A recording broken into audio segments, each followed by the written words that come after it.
Guarantee ಬಿಟ್ರೆ ಜನ ಬಡಗಿ ತಗೊಂಡು ಹೊಡಿತಾರೆ. ರಾಜ್ಯದ ಜನ ಏನು ಗ್ಯಾರಂಟಿ ಕೇಳಿರಲಿಲ್ಲ. ಅಧಿಕಾರಕ್ಕೆ ಬರಬೇಕು ಅಂತಕ್ಕಂತ ಹಪಾಪಿ ಇವ್ರಿಗೇನಿತ್ತು, ನಕ್ಷತ್ರ ಬೇಕಾದ್ರೂ ಕಿತ್ಕೊಂಡು ಕೊಡ್ತೇವೆ ಅಂತೇಳಿ ಈ ರೀತಿ ಅನೇಕ ಭರವಸೆಗಳನ್ನ ಕೊಟ್ಟಿದ್ದಾರೆ. ಗ್ಯಾರಂಟಿಗಳು ಅವ್ರು ಭರವಸೆ ಕೊಟ್ಟಿದ್ದಾರೆ, ಅದ್ರ ಪ್ರಕಾರ ಕೊಡ್ಲೇಬೇಕಾಗ್ತದೆ. ಆದ್ರೆ ಗ್ಯಾರಂಟಿಗಳು ಕೂಡ ಸರಿಯಾಗಿ ಪೂರೈಸ್ತಾ ಇಲ್ಲ, ಜನರಿಗೆ ತಲುಪ್ತಾ ಇಲ್ಲ. ಮತ್ತೊಂದು ಕಡೆ ರಾಜ್ಯದಲ್ಲಿ ಅರಾಜಕತೆ ಸೃಷ್ಟಿ ಆಗ್ತಾ ಇದೆ. ಎಲ್ಲಾ ಸಮಸ್ಯೆಗಳಿಗೂ ಕೂಡ ಕಾಂಗ್ರೆಸ್ ಸರ್ಕಾರದ ಒಂದು ನಿರ್ಲಕ್ಷ್ಯ ಧೋರಣೆ ಇವತ್ತು ನಾಡಿನ ಪ್ರತಿಯೊಬ್ಬರಿಗೂ ಕೂಡ ಚಿಂತೆಗೆ ಈಡು ಮಾಡಿದೆ. ಏನೇ ಸಮಸ್ಯೆಗಳು ಬಂದರೂ ಸಹ ಹಿಂದಿನ ಬಿಜೆಪಿ ಸರ್ಕಾರವನ್ನ ದೂರುವಂತದ್ದು, ಯಾವುದೇ ಸಮಸ್ಯೆ ಬಂದರೂ ಸಹ ಕೇಂದ್ರ ಸರ್ಕಾರದ ಮೇಲೆ ಜವಾಬ್ದಾರಿಯನ್ನ ಹಾಕುವಂತದ್ದು, ಮತ್ತೆ ತನ್ನ ಒಂದು ಜವಾಬ್ದಾರಿ ಸ್ಥಾನದಿಂದ ನುಣುಚಿಕೊಳ್ಳುವಂತ ಒಂದು ಷಡ್ಯಂತ್ರ ಕುತಂತ್ರ ಸಿದ್ದರಾಮಯ್ಯ ನೇತೃತ್ವದ ಕಾಂಗ್ರೆಸ್ ಸರ್ಕಾರ ಕಳೆದ 3 ವರ್ಷಗಳಿಂದ ನಿರಂತರವಾಗಿ ಮಾಡ್ಕೊಂಡು ಬರ್ತಾ ಇದೆ.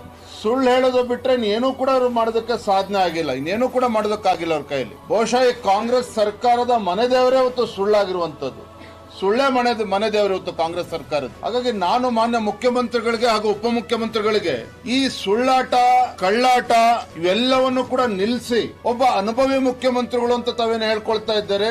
16 ಬಜೆಟ್ ಅನ್ನ ಮಂಡನೆ ಮಾಡಿ ಇವತ್ತು ದೇವರಾಜ್ ಅರಸರ ದಾಖಲೆನ ಮುರಿದಿರ್ತಕ್ಕಂಥ ಮಾನ್ಯ ಮುಖ್ಯಮಂತ್ರಿಗಳು ನಾಡಿನ ಜ್ವಲಂತ ಸಮಸ್ಯೆಗಳಿಗೆ ಪರಿಹಾರವನ್ನು ಕೂಡ ಕೊಡಬೇಕು ಅನ್ನೋದನ್ನ ನಾನು ಈ ಸಂದರ್ಭದಲ್ಲಿ ಆಗ್ರಹ ಪಡಿಸ್ತಾ ಇದ್ದೇನೆ. ಇಂದಿನ ಪತ್ರಿಕಾಗೋಷ್ಠಿನಲ್ಲಿ 2 ವಿಚಾರವಾಗಿ ಪ್ರಮುಖವಾಗಿ ಇವತ್ತು ಉಲ್ಲೇಖ ಮಾಡೋನಿದ್ದೇನೆ. ಮೊದಲ ವಿಚಾರ ರಾಜ್ಯದ ಆರೋಗ್ಯ ಇಲಾಖೆಯ ಪರಿಸ್ಥಿತಿ. ಆಸ್ಪತ್ರೆಯಲ್ಲಿರ್ತಕ್ಕಂಥ ಔಷಧಿ ಸಮಸ್ಯೆ ಇರಬಹುದು, 108 ಆಂಬ್ಯುಲೆನ್ಸ್ ಅಲ್ಲಿ ಯಾವ ಸಮಸ್ಯೆಗಳು ಎದುರಿಸ್ತಾ ಇದ್ದಾರೆ. ಮತ್ತೊಂದು ಕಡೆ ವೈದ್ಯರು ಅವರು ಕೂಡ ಬೀದಿಗಿಳಿದು ಹೋರಾಟ ಮಾಡುವಂತ ಒಂದು ಪರಿಸ್ಥಿತಿಗೆ ಇವತ್ತು ಕಾಂಗ್ರೆಸ್ ಸರ್ಕಾರ ತಂದಿಟ್ಟಿರುವಂತದ್ದು. 1000 ದಿನಗಳ ಒಂದು ಸಾಧನಾ ಸಮಾವೇಶ ಮಾಡ್ತಾರೆ ಕಾಂಗ್ರೆಸ್ನವರು, ಮುಖ್ಯಮಂತ್ರಿಗಳು ಉಪಮುಖ್ಯಮಂತ್ರಿಗಳು. ಆದ್ರೆ ಸಮಸ್ಯೆಗಳಿಗೆ ಪರಿಹಾರ ಕೊಡೋದಕ್ಕೆ ಇವ್ರ ಕಡೆಯಿಂದ ಆಗ್ತಾ ಇಲ್ಲ. ನೋಡಿ, ಒಟ್ಟಾರೆ ಹೊತ್ತು ಇವರ ಬೇಜವಾಬ್ದಾರಿತನದಿಂದ, ಕಾಂಗ್ರೆಸ್ ಸರ್ಕಾರದ ಬೇಜವಾಬ್ದಾರಿ ವರ್ತನೆಯಿಂದ ರಾಜ್ಯದ ಆರೋಗ್ಯ ಇಲಾಖೆಯೇ ಇವತ್ತು ಐಸಿಯುನಲ್ಲಿದೆ. ಔಷಧಿ ಕೊರತೆ ಇವತ್ತು ಕಾಡ್ತಾ ಇದೆ. ಇವ್ರು ಮಾಡಿರ್ತಕ್ಕಂತ ಗನಂಗಾರಿ ಕೆಲಸ ಏನಪ್ಪಾ ಅಂತ ಹೇಳಿದ್ರೆ, ಪ್ರಧಾನಮಂತ್ರಿ ನರೇಂದ್ರ ಮೋದಿಜಿ ಅವರ ಜನಪ್ರಿಯತೆಯನ್ನ ಸಹಿಸಿಕೊಳ್ಳೋದಕ್ಕೆ ಸಾಧ್ಯ ಆಗದೇನೆ ರಾಜ್ಯದಲ್ಲಿ ಇವತ್ತು ಸರ್ಕಾರಿ ಆಸ್ಪತ್ರೆಗಳ ಆವರಣದಲ್ಲಿದ್ದಂತ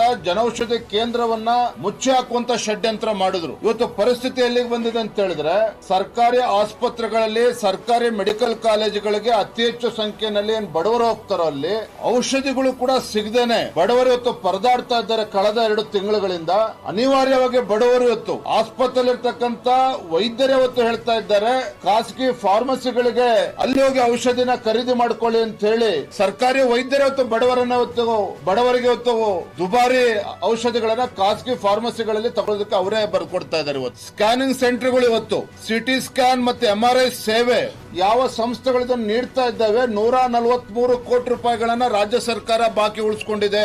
143 ಕೋಟಿ ರೂಪಾಯಿಗಳನ್ನ ಬಾಕಿ ಉಳಿಸಿಕೊಂಡಿದ್ದು ಪರಿಣಾಮ ಏನು? ಗ್ರಾಮೀಣ ಭಾಗದಲ್ಲಿ ಅಥವಾ ನಗರದಲ್ಲಿರ್ತಕ್ಕಂಥ ಬಡವರು ಸಿಟಿ ಸ್ಕ್ಯಾನ್ MRI ಸೇವೆ ಯಾವುದು ಕೂಡ ಇಲ್ದೇನೆ ಪರದಾಡ್ತಕ್ಕಂಥ ಪರಿಸ್ಥಿತಿ ಇವತ್ತು ನಿರ್ಮಾಣ ಆಗಿದೆ. ಗರ್ಭಿಣಿ ಸ್ತ್ರೀಯರಿಗೂ ಅನಾನುಕೂಲ ಆಗ್ತದೆ, ತೊಂದರೆ ಆಗ್ತಾ ಇದೆ. ಮತ್ತೊಂದು ಕಡೆ ವೈದ್ಯರು ಬೀದಿಗಿಳಿದು ಹೋರಾಟ ಮಾಡುವಂತ ಪರಿಸ್ಥಿತಿ ನಿರ್ಮಾಣ ಮಾಡಿದ್ದಾರೆ ಅಂತ ಹೇಳಿದ್ರೆ, ಈ ರಾಜ್ಯ ಸರ್ಕಾರಕ್ಕೆ ಏನಾದ್ರೂ ಮಾನ ಮರ್ಯಾದೆ ಇದೆಯಾ? ಇದು ರಾಜ್ಯದ ಜನ ಇವತ್ತು ಕೇಳ್ತಾ ಇದ್ದಾರೆ. ನುಡಿದಂತೆ ನಡೆಯುತ್ತಿರುವ ಸರ್ಕಾರ ಅಂತ ಹೇಳಿ ಇವತ್ತು 1000 ದಿನಗಳ ಸಾಧನೆ ಅಂತ ಹೇಳಿ ಸಾಧನಾ ಸಮಾವೇಶ ಮಾಡ್ಕೊಂಡು ಕೂತಿದ್ದಾರೆ ರಾಜ್ಯ